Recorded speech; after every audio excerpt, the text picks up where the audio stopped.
Mayroon talaga ba? Kahit nabaklas na, oh. Ayaw. Sa gitsit. Nasa loob ang problema. Patayin mo. Sige, patayin mo. Okay. M3. Okay, baklasin natin na walang tama dito. Ang pagbaklas na walang tama dito, kailangan mo ng ganito. Okay. Para hindi siya masisira. So, ganoon na mo lang. Ito, iganyan mo. Tapos ipasok mo dito. Lagay mo sa bawah.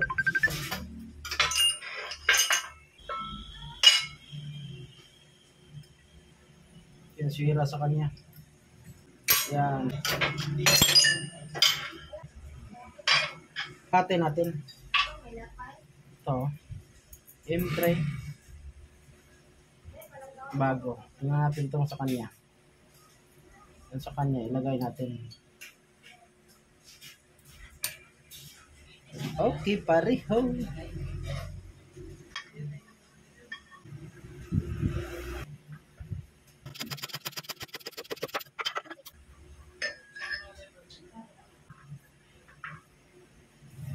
Palinis muna natin. Dito mga kapawis, ipalinis natin doon sa bikadiko. Kasi napakaraming dumis gilid para siyang putik. Ngayon mga kapawis, ang pag-technique sa paglagay niyan, ganyan. Lagyan matik lang is, ilagay ito nating needle bearing. Okay. Babaliktarin mo. Pagkatapos mo baliktad, i-down mo siya. Kailangan nalapat sa bantay siya dyan. Tapos, naka-ready to. So, kailangan natin sa pantay. Okay. Kailangan siya pantay. Okay.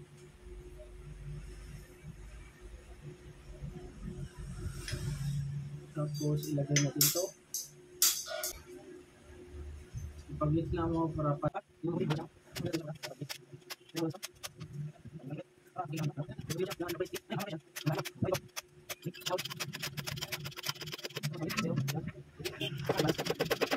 Okay. Final. So kailangan natin kita natin na sila. Ngayon, nakita nyo yan. So, ang gagawin natin para makita nyo, makita ko sa inyo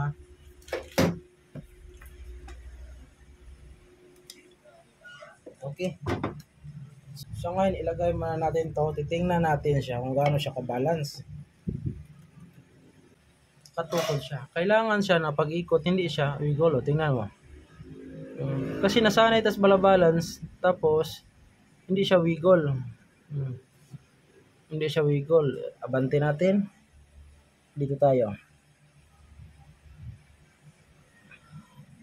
Okay. Tingnan natin kung di siya na-wiggle. Okay. Ngayon, makikita mo natin yan ito.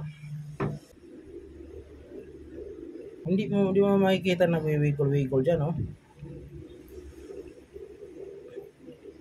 Tuwid na tuwid.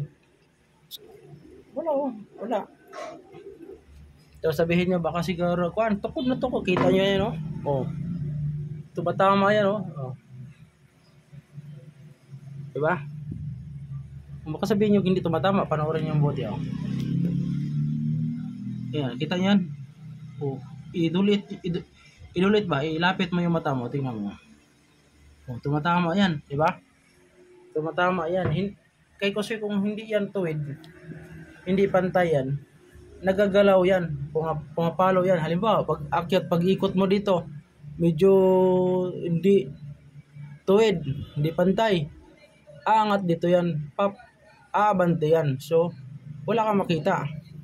Kasi yung diskarte ko sa pag-balance. Diba? Kimbiri.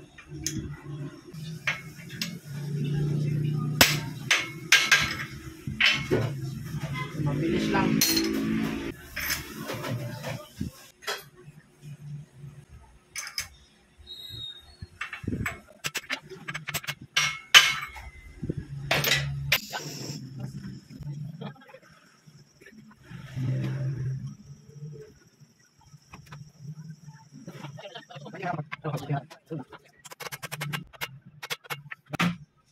Napakabilis lang ang paglagay. Ayan.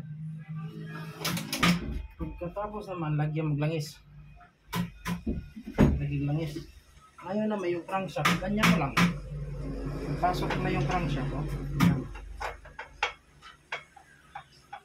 So ngayon,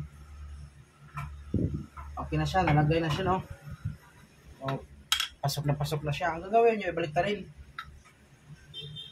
Baliktad yan to. Isalubong mo lang yan. Ha? Pagkatapos yan, oh, lagyan mo langis.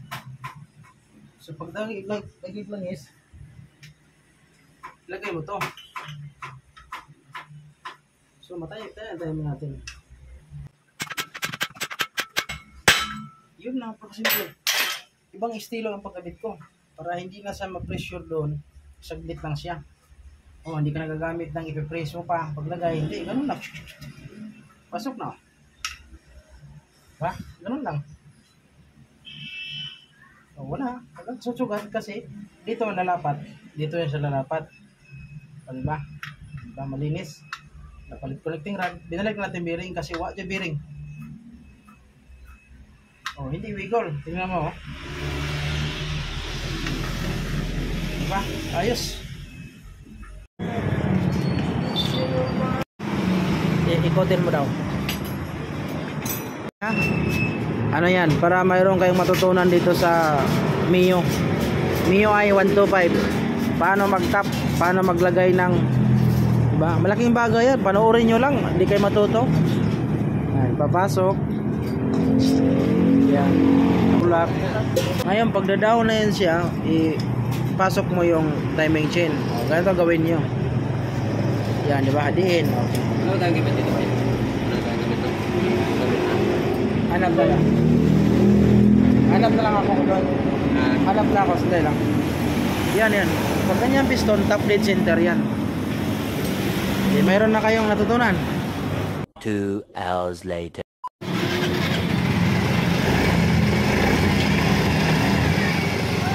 Wala na yung ano, nawala yung ibang gaspang na tunog dahil doon lamat na ano, connecting rod. Kaso lang, wiggle. Di bali sir, at least okay na yung motor mo. Alagaan mo na langis, basta yung ano ko sa'yo, yung black, may tama na yon. Ingatan mo to kasi nagbabawas to ng langis. Ang pinalitan natin, connecting rod lang. Madadali ka na naman sa ibang basir niya. Ha? Madadali ka na naman. Ah, paborito ko pa naman yan. Doon maras ka sir. Yan, ganda na. Yan, budget lang. Wala na yung gas pang. Perfect. Nasa loob ang problema.